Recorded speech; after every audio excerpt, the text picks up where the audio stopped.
नमस्कार दोस्तों आज हम चर्चा करेंगे एक नई बीमारी टॉन्सिलाइटिस के बारे में। टॉन्सिल्स की सूजन को टॉन्सिलाइटिस कहा जाता है। अब ये टॉन्सिल्स होते कहाँ हैं? ये टॉन्सिल्स हमारे गले के दोनों तरफ एक एक ग्लैंड होती है जिनको हम टॉन्सिल्स कहते हैं। इनमें सूजन ही टॉन्सिलाइटिस कहलाती है। ये हमारे इम्यून सिस्टम का यानी कि रोग प्रतिरोधक क्षमता का एक भाग है।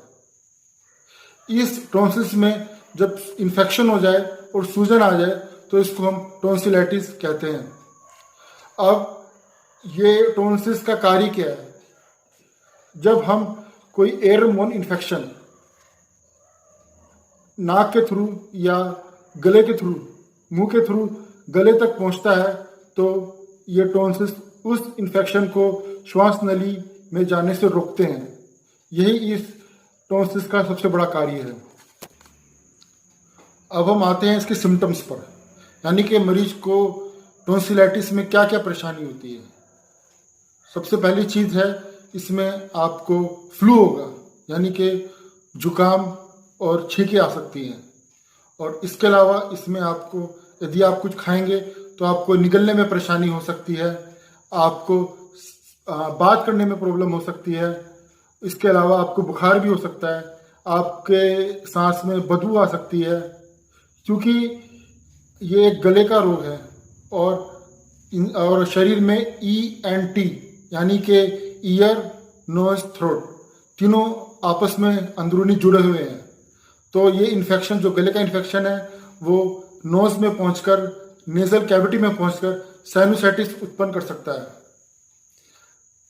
और दूसरा इसका साइड इफेक्ट है, वो है जब ये इन्फेक्शन अगर आपका कान तक पहुंच गया तो अंदरूनी कान, इंटरनल ईयर में ये सूजन पैदा कर सकता है, जिसको हम मेडिकल भाषा में ओटाइटिस मीडिया कहते हैं। दोस्तों, यदि इसका समय पर इलाज ना किया जाए तो क्या क्या कॉम्प्लिकेशंस आगे आ सकते हैं। इसमें सबसे पहला कॉम्प्लिकेशन है, आपको रात को सोने में दिक्कत आ सकती है, क्योंकि ये जो आप सोते समय सांस लेंगे उसमें ये ऑब्स्ट्रक्शन कर सकता है, यानी कि सांस आप पूरी तरीके से ना ले पाए। दूसरा इसके अंदर है, आपके जो टॉन्सिल्स हैं उसके आसपास के टिश्यूज में भी सूजन आ सकती है। इसके अलावा टॉन्सिल्स में पस भी बन सकती है। अगर ये बैक्टीरियल की वजह से इन्फेक्शन है तो स्ट्रेप्टोकोकस जो बैक्टीरिया है, मेनली उसी की वजह से ये टॉन्सिलाइटिस होता है, अगर बैक्टीरियल है तो। और यदि इसका इलाज नहीं किया जाएगा तो ये बैक्टीरिया आपकी किडनी तक पहुंच सकता है और किडनी को भी कुछ हद तक ये काफ़ी डैमेज कर सकता है। दोस्तों, इसका इलाज बताने से पहले मैं आपको कुछ बचाव के उपाय बताना चाहूँगा। इसमें आपको जितनी भी ठंडी चीज़ें हैं, ठंडी तासीर वाली चीज़ें, वो आपको नहीं लेनी है। खटाई, दही, कढ़ी, इन चीज़ों से आपको बच के रहना है और आपको ठंडी हवाओं से दूर रहना है। इसके अलावा आपको पानी ज़्यादा पीना है ताकि आपका गला स्मूथ रहे, तर रहे। इसके अलावा आपको गर्म भोजन करना है और हल्का भोजन करना है। और एक चीज़ और, आपको इसमें धूल भरे माहौल से, जैसा पोल्यूशन हो, जहाँ धुआं हो, उधर नहीं जाना है। उस चीज़ों से आपको बच के रहना है और आपको इसमें बिल्कुल भी स्मोकिंग नहीं करनी है। ये है बचाव के तरीके। अब दोस्तों, हम इलाज की तरफ आते हैं। इलाज में सबसे पहले आपको लेनी है टैबलेट कांचनार गूगल। इसकी 2 गोलियां सुबह, 2 गोलियां शाम पानी से चबाकर लेनी है।